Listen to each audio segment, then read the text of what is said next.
Vidya Bhavan. So today we are going to learn active passive voice.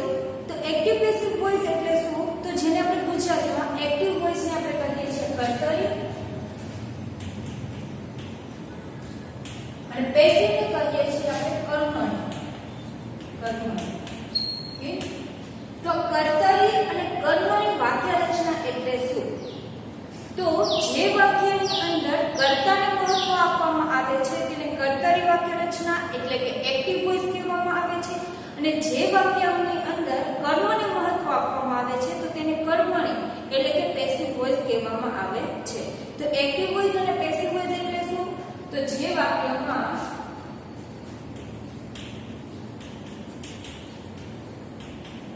કર્તાને મહત્વ આપવામાં આવે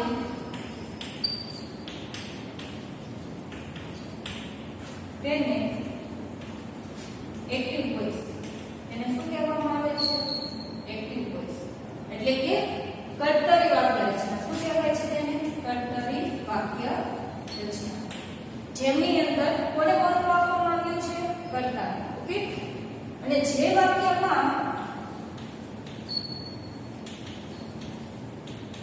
કર્મને મહત્વ કોને કર્મને મહત્વ આપવામાં આવતું હોય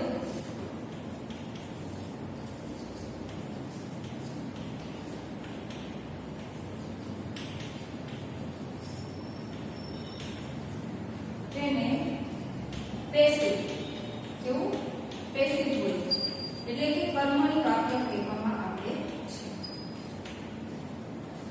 સમજાણું કે જે વાક્યમાં કર્તાને મહત્વ આપવામાં આવે છે તે એક્ટિવ વોઇસ હોય છે અને જે વાક્યમાં કર્મને મહત્વ આપવામાં આવે છે એટલે કે ઓબ્જેક્ટને મહત્વ આપવામાં આવે છે તેને પેસિવ વોઇસ કહેવામાં આવે છે. ફોર એક્ઝામ્પલ આપણે જોઈએ I eat an apple every day. Okay? તો આ વાક્ય છો તમે I eat an apple every day. હું દરરોજ સફરજન ખાઉં છું. તો આમાં મહત્વ કોને આપવામાં આવ્યું છે? I. હું કર્તાને મહત્વ આપવામાં આવેલું છે. તો આ વાક્ય છે કેવું છે? એક્ટિવ વોઇસ છે. ઓકે, હવે આ વાક્યનું આ રીતે લખો તો an apple is eaten by me every day. આ વાક્ય છે પેસિવ વોઇસ. કેવું છે? Passive voice. શા માટે પેસિવ વોઇસ છે? તો અહીંયા કોને મહત્વ આપવામાં આવેલું છે? એન એપલ એટલે કે સફરજન. ગુજરાતી એવું થાય છે an apple is eaten by me. સફરજન મારા દ્વારા દરરોજ ખવાય છે. ઓકે, જેમાં મહત્વ કોને આપવામાં આવેલું છે? સફરજન એટલે કે ઓબ્જેક્ટને. તો તેને કહેવામાં આવે છે પેસિવ વોઇસ કે જેમાં ઓબ્જેક્ટ કર્મને મહત્વ આપવામાં આવેલું છે. આ વાક્યની અંદર કર્તાને મહત્વ આપવામાં આવેલું છે. તો આ રીતે એક્ટિવ વોઇસમાંથી પેસિવ વોઇસમાં આપણે કન્વર્ટ કરવું હોય તેનો શું હોય? તો કેટલા ફેરફાર કરવા પડે છે? તો જો તમે વાક્ય રચનામાં જોશો કે I છે અને આ એન એપલ છે, બે છે. તો I છે એ એન એપલ નું સ્થાન લે છે અને એપલ છે તે I નું સ્થાન લે છે. મતલબ કે કર્તા છે કર્મનું સ્થાન લે છે, કર્મ છે તે કર્તાનું સ્થાન લે છે. તો જ્યારે પણ આપણે એક્ટિવ માંથી પેસિવમાં ફેરવું હોય તો પહેલો તો ફેરફાર એ કરવો પડશે કે કર્તાનું સ્થાન કર્મ લેશે અને કર્મનું સ્થાન કર્તા લેશે. બીજો ફેરફાર તમે અહીંયા જોતા હશો તો ટેન્સમાં જે ટેન્સ હોય છે ટેન્સનું સહાયક to be નું રૂપ મૂકવામાં આવે છે અને એની પાછળ પાસ્ટ પાર્ટિસિપન્ટ એટલે કે ભૂત કૃદંત મૂકવામાં આવે છે. તો બીજો ફેરફાર શેમાં? ટેન્સમાં સહાયક રૂપ મૂકવામાં આવે છે, સાથે સાથે તેનું પાસ્ટ પાર્ટિસિપન્ટ એટલે કે ભૂત કૃદંત મૂકવામાં આવે છે. એના પછી તમે જોશો તો કર્તાને કર્મનું સ્થાન આપવામાં આવેલું છે. આ કર્તા થાય એટલે કોનું સ્થાન આપવામાં આવેલું છે? કર્મનું સ્થાન. પણ કર્મનું સ્થાન આપતા પહેલા એની આગળ શું મૂકવામાં આવે છે? બાય. એટલે કે બાય સાથે કર્મને કર્તાને કર્મનું સ્થાન આપવામાં આવે છે. ઓકે, એમનું એમ કર્તા કર્મનું સ્થાન લેતો નથી. કર્તા જ્યારે કર્મનું સ્થાન લે ત્યારે તમારે શું કરવાનું છે? આગળ બાય મૂકવાનું છે. બીજું પણ તમે જોઈ શકો છો કે જ્યારે કર્તા કર્મનું સ્થાન લે છે ત્યારે તેની વિભક્તિમાં ફેરફાર થાય છે. એટલે કે કર્તા વિભક્તિનું શેમાં કન્વર્ટ થાય છે? કર્મ વિભક્તિમાં. કર્મ વિભક્તિ હોય તો તેનું શેમાં રૂપાંતર થશે કર્તા વિભક્તિ. તો આટલા ફેરફાર આપણે કરવાના છે. કેટલા ફેરફાર ફરીથી યાદ કરજો. એક્ટિવ વોઇસ નું પેસિવ વોઇસ માં રૂપાંતર કરવા માટેના ફેરફાર.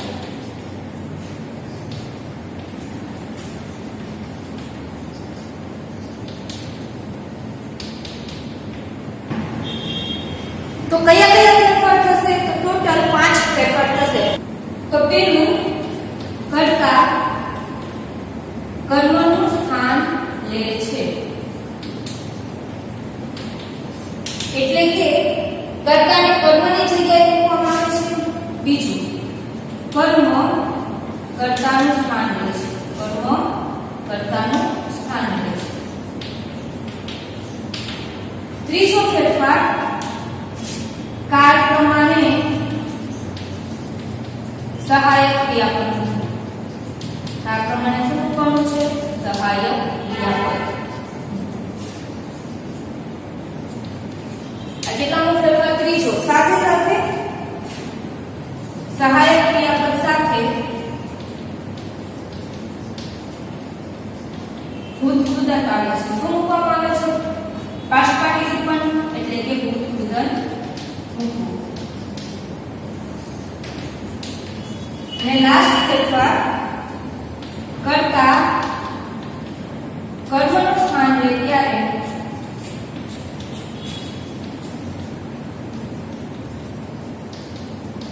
આગળ બાય મૂકવું. આગળ શું મૂકવામાં આવે છે? બાય. તો આ રીતે એક્ટિવ વોઇસ માંથી પેસિવ વોઇસ માં કન્વર્ટ કરવા માટે 5 ટોટલ ફેરફાર કરવાના છે. કયા કયા? તો ફર્સ્ટ કર્તાને કોના સ્થાન પર મૂકવાનું? કર્મના સ્થાન પર. બીજો ફેરફાર તો કર્મને કર્તાના સ્થાન પર. ત્રીજો ફેરફાર તો કાળ પ્રમાણે સહાયક રૂપ એટલે કે જે તે ટેન્સનું ટુ બી નું રૂપ મૂકવાનું. જેમ કે વર્તમાન કાળ હોય તો તેનું ટુ બી નું રૂપ એમિઝા મૂકવાનું. જો ભૂતકાળ હોય તો વોઝ વિલ મૂકવાનું અને ભવિષ્યકાળ હોય તો વિલ બી મૂકવાનું. ઓકે. પાંચમું કે જ્યારે તમે ચોથું કે જ્યારે તમે સહાયક ક્રિયાપદ મૂકો છો ત્યારે તેની સાથે શું મૂકવાનું છે? પાસ્ટ પાર્ટિસિપન્ટ એટલે કે ભૂતકૃદંત. અને પાંચમું કે કર્તા કર્મનું સ્થાન લે ત્યારે તેની આગળ ફરજિયાત તમારે બાય મૂકવાનું છે. મતલબ કે કર્તા કર્મનું સ્થાન ત્યારે જ લઈ શકે છે કે જ્યારે તેની આગળ બાય મૂકવામાં આવેલું હોય ત્યારે. ઓકે. તો આ રીતે તમે એક્ટિવ માંથી પેસિવ વોઇસ માં કન્વર્ટ કરી શકો છો. તો હવે આપણે તેને ટેન્સ વાઇઝ એક્ટિવ માંથી પેસિવ વોઇસ માં કન્વર્ટ કરતા શીખીશું. ટેન્સ એટલે કે સાદો વર્તમાન કાળ. ઓકે. તો સાદા વર્તમાન કાળનું આપણે એક્ટિવ વોઇસ માંથી પેસિવ વોઇસ માં કન્વર્ટ કરવાના છે. કેટલા ફેરફાર કરવાના છે? યાદ છે ને? ટોટલ 4. કર્તાનું સ્થાન કર્મ લેશે. કર્મનું સ્થાન કર્તા લેશે.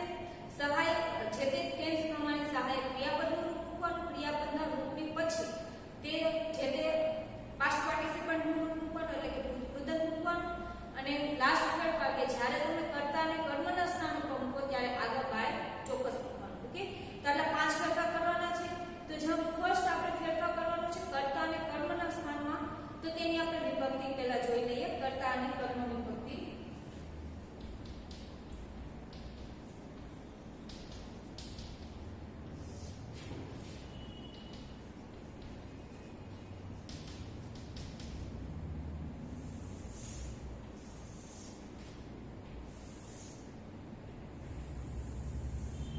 તો દરેક ટેન્સની અંદર કર્તા અને કર્મ વિભક્તિનું આ રીતે જ ફેરફાર થાય છે. જેમ કે કર્તા વિભક્તિ તરીકે આઈ હોય તો જ્યારે પેસિવ કરવામાં આવે ત્યારે એમ બને છે મી. ઓકે. અને જો કર્મ તરીકે મી હોય અને એને કર્તાના સ્થાન પર મૂકવું હોય તો શું થાય છે? આઈ. તો આ રીતે આઈ તો મી, વી તેનું કર્મ વિભક્તિ થશે અસ, યુ તો યુ,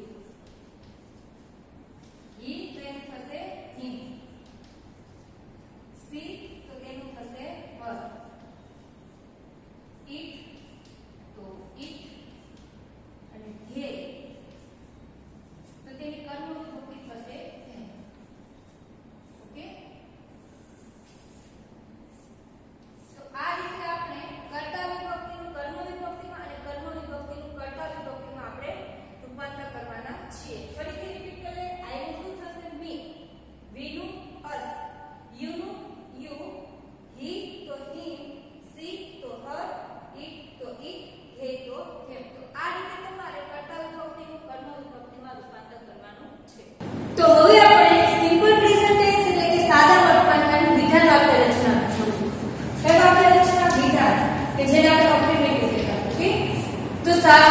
સાદું અથવા તો વિધાન વાક્યની જે સાદા વર્તમાનકાળ વાક્ય રચનાથી આવે છે કર્તા પ્લસ ક્રિયાપદ મૂળ રૂપ અથવા તો એસ કે ઈએસ વાળું કર્મ અન્ય શબ્દ મતલબ કે જે ટેક્સ્ટની અંદર ક્રિયાપદ તરીકે મૂળ રૂપ અથવા તો એસ કે ઈએસ વાળું હોય તો સમજી જવાનું કે આ વાક્ય સિમ્પલ પ્રેઝન્ટ ટેન્સ નું છે.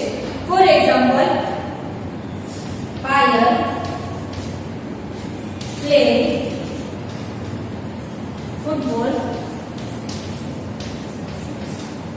every day.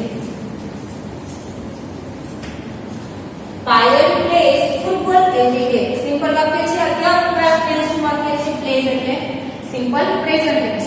હવે આ આપણે ફેરવવાનું છે પેસિવ વોઇસ ની અંદર. આ વાક્ય કયું છે? એક્ટિવ વોઇસ નું અને આપણે કન્વર્ટ કરીશું પેસિવ વોઇસ માં. કઈ રીતે થશે? તો પહેલા તો આપણે એ જાણવાનું છે કે આમાં કર્તા અને કર્મ કોણ છે. તો જ્યારે પણ વાક્યની અંદર તમે કોણથી સવાલ પૂછો Payal place football every day. Payal દરરોજ ફૂટબોલ રમે છે. તો કોણ દરરોજ ફૂટબોલ રમે છે? તો કોણ એવા ભૂથી તમે સવાલ કરવાનો છે જવાબ આવે એ તમારું શું હોય છે? કર્તા. ઓકે, કર્તાને તમે કઈ રીતે શોધી શકો છો? કોણથી સવાલ પૂછીને. કોણ એટલે કે ભૂથી સવાલ પૂછી કર્તા જાણી શકાય છે. અને Payal place football every day. Payal દરરોજ ફૂટબોલ રમે છે. તો પાયલ દરરોજ શું રમે છે? મતલબ કે તમે શું એટલે કે વોટ થી સવાલ કરી વોટ થી સવાલ પૂછી કર્મને શોધી શકો છો. ઓકે, વાક્યમાં કર્તા અને કર્મને કઈ રીતે શોધી શકો છો? કર્તાને શોધવું હોય તો ભૂથી સવાલ કરવાનો અને કર્મને શોધવું હોય તો કોટથી સવાલ કરવાનો. હવે જ્યારે આપણે કર્તા અને કર્મ કયા છે ખબર પડી જાય ત્યારે તો આ વાક્યની અંદર પાયલ કોણ છે? કર્તા. અને કર્મ શું છે? દરરોજ શું રમે છે? ફૂટબોલ. તો તે આપણે શું થઈ ગયું? કર્મ. હવે આપણે પહેલો ફેરફાર કે કર્તા કર્મના સ્થાન ઉપર જશે અને કર્મ કર્તાના સ્થાન ઉપર આવશે. તો વાક્ય કઈ રીતે બનશે? કર્મને આગળ લેશો આપણે કર્તાના સ્થાન ઉપર તો શું આવશે? ફૂટબોલ. બીજો ફેરફાર એવો હતો કે જે તે ટેન્સ હોય એનું આપણે સહાયક એટલે કે ટુ બી નું રૂપ મૂકવાનું છે. તો આપણે અહીંયા કયો ટેન્સ છે? પ્લેસ એટલે વર્તમાનકાળ છે તો એનું ટુ બી નું રૂપ શું આવશે? એમ ઇઝ આર. તો ફૂટબોલ સાથે કેવું મૂકીશું આપણે? એમ તો આઈ સાથે આવશે, ઇઝ કોની સાથે આવશે? ઇઝ ઇટ અથવા તો કોઈ પણ વસ્તુ તેના માટે ઇઝ અને આર બહુવચન માટે. તો ફૂટબોલ એકવચન છે તો એની સાથે આવશે ઇઝ. Football is. પછી આપણે શું મૂકીએ છીએ? સહાયક મૂકે છે એના પછી પાસ્ટ પાર્ટિસિપલ. તો પ્લેસ નું પાસ્ટ પાર્ટિસિપલ શું થશે? Play played play. એટલે પાસ્ટ પાર્ટિસિપલ તેનું થશે પ્લે. ઓકે, તો ફૂટબોલ ઇઝ પ્લે. પછી આપણે શું કરતા હતા? જે રીતે કર્મનું સ્થાન કરતા લીધું તે રીતે કરતા કોનું સ્થાન લેશે? કર્મનું સ્થાન લેશે. પણ તે એક જ કર્મનું સ્થાન લેતું નથી. એની આગળ શું મૂકવું પડે છે? બાય. તો અહીંયા પ્લેડ બાય. પાયલ નામ છે તો નામ જ અને જો સર્વનામ હોય તો તેને કર્તા વિભક્તિ પ્રમાણ મૂકવાનું. તો football is played by Payal every day. આ કયું વાક્ય થઈ ગયું? Passive voice. ઓકે, સિમ્પલ છે. શું કરવાનું છે આપણે? પહેલા તો કર્તા કર્મને જાણી લીધા, પછી કર્મને કર્તાના સ્થાન ઉપર મૂક્યું, એના પછી સહાયક જે તે ટેન્સનું સહાયક ક્રિયાપદનું મૂક્યું, એની પછી તે ટેન્સનું પાસ્ટ પાર્ટિસિપલ જે ક્રિયા દર્શાવે છે તેનું પાસ્ટ પાર્ટિસિપલ ભૂતપૂર્વનું મૂકવાનું. પછી તમારે મૂકવાનું છે કર્તા. પણ કર્તા ઉપર પહેલા બાય બોલવાનું નથી. જમાનાને નથી બોલવાનું. જમાનો કોનો હોય છે? લેડીઝ નો હોય એટલે બાય. ઓકે, તો by Payal every day. Okay, હવે બીજું એક એક્ઝામ્પલ જોઈએ. He drinks milk every morning.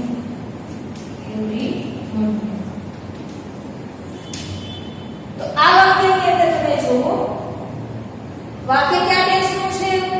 ક્રિયાપદના આધારે જોશું આપણે તો એસ વાળું છે. એનો મતલબ કે વાક્ય છે સિમ્પલ પ્રેઝન્ટ ટેન્સ. ઓકે, એ તો આપણને કન્ફર્મ થઈ ગયું. હવે જો તમારે શું શોધવાનું છે? કર્તા અને કર્મ. તો he drinks milk every morning. તે દરરોજ સવારે દૂધ પીવે છે. કોણ પીવે છે? તે એટલે કે he. આપણું શું શું કરતા ઓકે તે દરરોજ સવારે દૂધ પીવે છે વોટથી સોલ્વ કરો તો શું આવશે મિલ્ક એટલે કે આપણું થઈ ગયું કર્મ ઓકે હવે કર્મને ક્યાં મૂકશું વાક્યના સ્ટાર્ટિંગમાં તો મિલ્ક મિલ્ક સાથે એની સાથે શું આવશે is તો મિલ્ક is drink નું past participle ભૂતકૃતમ શું થશે drunk drink drank drunk okay તો milk is a drunk by કર્તા કોણ આપ્યું છે he તો કર્તા વિભક્તિનું સ્થાન પર આપણે શું મૂકીએ છીએ તેની કર્મ વિભક્તિ તો he નું શું થશે him by him every morning okay તો આ રીતે જોયું આપણે સિમ્પલ પ્રેઝન્ટ ટેન્સ સાદા વર્તમાન કાળનું એક્ટિવ વાક્યને આપણે પેસિવ વોઇસમાં કઈ રીતે રૂપાંતર કરી શકીએ ઓકે સિમ્પલ છે ફક્ત તમારે 5 વસ્તુ યાદ રાખવાની છે કર્તાને કર્મના સ્થાન પર કર્મને કર્તાના સ્થાન પર જે ટેન્સ હોય તે ટેન્સની સહાયક ક્રિયાપદ મૂકવાનું એની પાછળ મૂકવાનું છે પાસ્ટ પાર્ટિસિપલ અને જ્યારે તમે કર્તાને કર્મના સ્થાન